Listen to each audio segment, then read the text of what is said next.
दोस्तों इससे मिलिए, ये है लक्ष्य, एक 25 साल का आदमी जो फर्स्ट क्लास का टिकट लेकर इंडिया से यूएस जाने वाली एक फ्लाइट में ट्रेवल कर रहा है। इसके आसपास बहुत सारे अमीर लोग बैठे हैं, सब इसके आगे पीछे घूम रहे हैं। इसकी फैमिली में सभी लग्जरी ब्रांड के कपड़े पहनकर इसके साथ ट्रेवल कर रहे हैं। सबके पास महंगे फोन हैं, महंगा खाना ऑर्डर कर रहे हैं और सब कुछ मानो 7वें आसमान पर चल रहा है।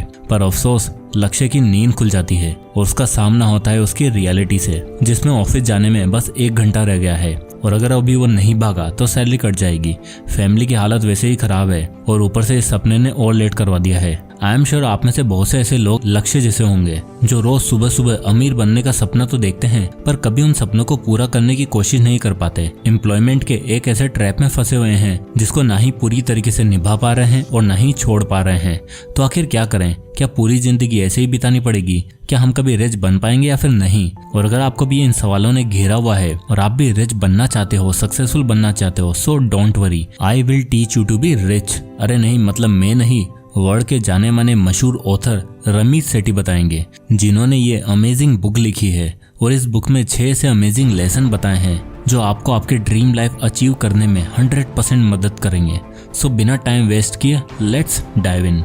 Lesson number 1, take baby steps. दोस्तों आई एम श्योर आपने फिल्मों में जरूर देखा होगा कि एक आदमी कॉलेज में बहुत मोटा होता है, सब लोग उससे नफरत करते हैं, उसे बुली करते हैं और सडनली अगले ही सीन में उसकी बॉडी बन जाती है और वो एकदम हट्टा कट्टा माचो मैन बन जाता है। सोच के देखो, क्या ये रियल लाइफ में पॉसिबल है क्या? बिल्कुल नहीं। हमारा रिजल्ट और हमारी सक्सेस दोनों ही डिपेंड करती हैं हमारे डेली के लिए गए बेबी स्टेप्स से। कभी भी कोई इंसान एक दिन में छोले भटूरे या बर्गर खाने से मोटा नहीं हो जाता या फिर कोई भी सिर्फ 1 घंटा जिम जाने से शेप में नहीं आ जाता। ठीक उसी तरह रमीत सेठी बताते हैं कि उनको अपनी रिसर्च के दौरान बहुत से ऐसे लोग मिले जो ये सोचते थे कि अब मैंने 6 साल जॉब कर ली है, पैसा कमा लिया है, अब मैं जो बिजनेस शुरू करूंगा उसे तो सक्सेसफुल होना ही पड़ेगा, नहीं तो सब कुछ खत्म हो जाएगा, मेरे पास बिल्कुल भी टाइम नहीं बचा, मुझे कल के कल सक्सेसफुल बनना होगा। अरे भैया, आप अगर सोचोगे कि 0 से सीधा 100 पे पहुंच जाओ तो आपकी लग जाएगी। सक्सेस की लेडर पर चढ़ने के लिए 0 से 1 पर कदम रखना होता है और सबसे मुश्किल कदम वही होता है। और एक बार आपने बेबी स्टेप्स रखना शुरू किया फिर आप धीरे धीरे सीखोगे। आपको फेलियर, सेटबैक का भी सामना करना पड़ेगा, बट वही सही रास्ता होगा आपकी सक्सेसफुल जर्नी के लिए।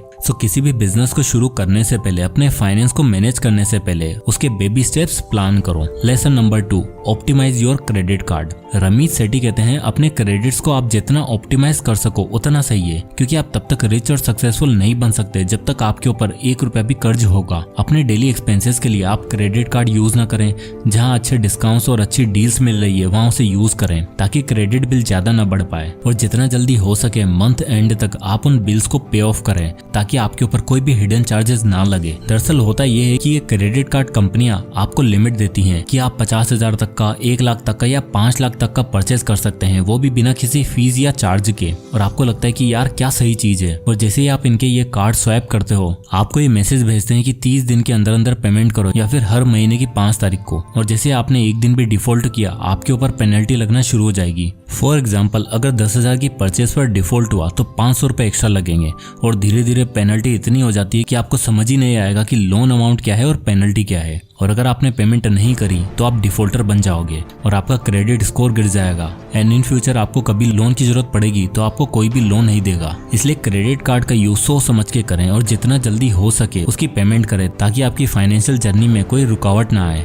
Lesson number 3, guilt free spendings. Ramit Sethi कहते हैं कि हम अक्सर अपनी लाइफ में कई ऐसे काम करते हैं जिनको करने के बाद हमें गिल्टी फील होता है और पैसा उस लिस्ट में टॉप पर आता है। पैसा कमाने के लिए हम दिन रात मेहनत करते हैं, हार्डवर्क करते हैं, पर जैसे उन पैसों को मैनेज करने की बात आती है हम बुरी तरह फेल हो जाते हैं। मैंने बहुत से ऐसे लोगों को देखा है कि नया फोन लेने का मन है, अच्छा खाना खाने का मन है, ट्रिप पर जाने का मन है, पर जैसे अच्छे रेस्टोरेंट में खाना खाया और बिल पे करते हैं उनके अंदर एक गिल्ट का कीड़ा जाग उठता है। बाहर आके बोलते हैं इससे बढ़िया तो ढाबे से खाना खा लिया होता, पैसे तो बच जाते। ट्रिप पे जाकर खूब एंजॉय करेंगे पर वापस आकर गिल्ट में चले जाएंगे कि यार इतना खर्चा हो गया, अब मुश्किल से महीने का खर्चा चलेगा। अरे भाई, जब इतना गिल्ट होना ही था तो वो काम किया ही क्यों? इसलिए उतर हमें कहते हैं कि यार देखो, अपने पसंद की चीजों पे पैसा खर्च करने में कोई बुराई नहीं है, एंजॉय करने में कोई गलत बात नहीं है, और हमें ऐसी जगह पैसा खर्च करना भी चाहिए जहाँ से हमें हैप्पीनेस मिले, फ्रीडम मिले और इस गिल्ड के कीड़े से बचने के लिए आपको अपने पैसों को सही से मैनेज करना होगा। Always keep some money for yourself. बहुत से लोग अपनी सैलरी मिलते ही 10 तरह के खर्चों में उसे उड़ा देते हैं, पर अगर आप 10 से 20% उन चीजों पर खर्चा करो जिन चीजों से आपको खुशी मिलती है, तो आपको सच में हैप्पीनेस और सक्सेस का ट्रू मीनिंग समझ में आएगा। तो स्पेंडिंग ऐसी करो जिससे आपको बाद में वो मोमेंट याद करके सिर्फ खुशियां मिले, ये नहीं कि यार उस ट्रिप के बाद तो मैं गरीब ही हो गया।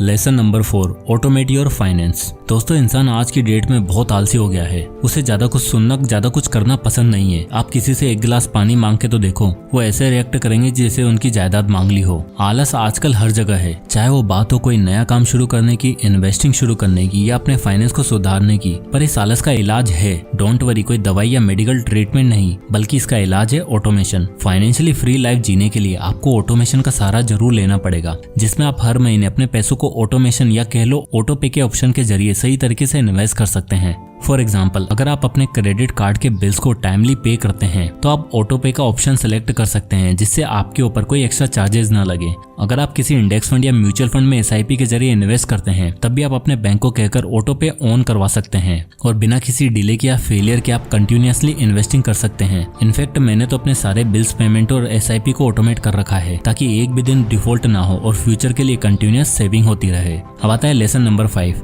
Apply D2C principle. अगला लेसन आता है फॉलो D2C प्रिंसिपल, यानी डिरीजन टू क्यूरियोसिटी। डिरीजन यानी किसी का मजाक बनाना या किसी को देखकर उसे डिसअप्रूव करना और मान लेना कि भाई ऐसा तो कतई नहीं करना। ऑथर कहते हैं कि हमें डिरिसिव नहीं बल्कि क्यूरियस होना चाहिए। यानी अगर आपका कोई दोस्त महंगी फ्लाइट में ट्रेवल कर रहा है तो उसे देखकर ये मत बोलो कि ये सब तो पैसे वेस्ट है, मैं कभी नहीं करूंगा, बल्कि उस चीज के लिए क्यूरियस हो जाओ कि ये उसने अफोर्ड कैसे किया और मैं ऐसे कैसे कर सकता हूँ। आइए इसे एग्जाम्पल से समझते हैं। तो एक समीर नाम का एक बंदा था जो एक डिरिसिव सोच यानी चीजों को मजाक बनाने वालों में से एक था। उसके सामने किसी की तरक्की हो जाए उससे बर्दाश्त नहीं होता और उसमें 10 कमियां निकालकर उसे बेवकूफ साबित कर देता था। और अभी हाल ही में उसके एक दोस्त वरुण ने इंडेक्स फंड के जरिए इन्वेस्टिंग करना शुरू करी। अब हर महीने 5,000 की SIP करके उसने काफी अच्छा खासा अमाउंट जोड़ लिया। और जब उसने ये बात समीर को बताई तो समीर ने इंडेक्स फंड में 10 कमियां निकालते हुए कहा, ये सब फ्रॉड है, पैसा फंस जाता है, कुछ रिटर्न्स नहीं मिलता, पैसे तो अपने पास रखने चाहिए। ये सब कहकर वरुण को ही बेवकूफ साबित कर दिया। अब उन्हीं का एक दोस्त था यश,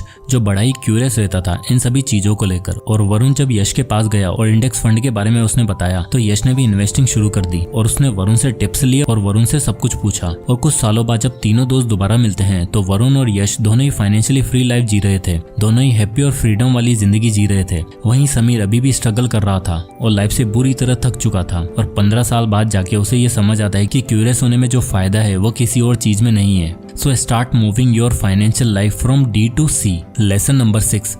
invest for the long term. Now last and most important lesson जो ऑथर रमीश सेठी हमें बताते हैं, that is invest for the long term. अगर आप ऐसे सोचते हैं कि इन्वेस्टिंग करने से और सेविंग करने से आप कल के कल रिच बन जाओगे, तो ये पॉसिबल नहीं है, क्योंकि इन्वेस्टिंग में जो सबसे इम्पोर्टेंट की है वो है पावर ऑफ कंपाउंडिंग, जिसे एंजॉय करने के लिए आपको लंबे समय तक के लिए इन्वेस्टेड रहना पड़ेगा। तो इसलिए जितना जल्दी हो सके उतना जल्दी अपने लिए नेक्स्ट 20 ईयर्स के लिए एक अमाउंट फिक्स करके रखिए और डिसाइड करिए कि ये पैसा आपको लाइफ के किस फेज के लिए चाहिए। अगर 1-2 महीने में चाहिए तो भैया गलती से भी शुरू मत करना, बट हाँ अपनी रिटायरमेंट के लिए, किसी बड़े होम प्रोजेक्ट के लिए या अपने बच्चों की हायर एजुकेशन के लिए वो अमाउंट चाहिए तो long term investment method is the best way. Target decide करने के बाद फंड्स को अरेंज करके एक लो कॉस्ट म्यूचुअल फंड या फिर इंडेक्स फंड में इन्वेस्ट कीजिए जो आपके आने वाले 20 साल के गोल्स को पूरा कर सके। फॉर एग्जाम्पल, आप नेक्स्ट 20 ईयर का टारगेट है 1 करोड़ रुपए, तो आप ऐसे फंड सेलेक्ट करें जो आपको 10 से 15% तक का रिटर्न दे। और अगर आप मंथली 10,000 रुपए भी इन्वेस्ट करते हो तो 20 सालों बाद आपकी वेल्थ लगभग 1.5 करोड़ हो जाएगी। तो इसलिए इन्वेस्टिंग की पिच पर बिना रुके और बिना थके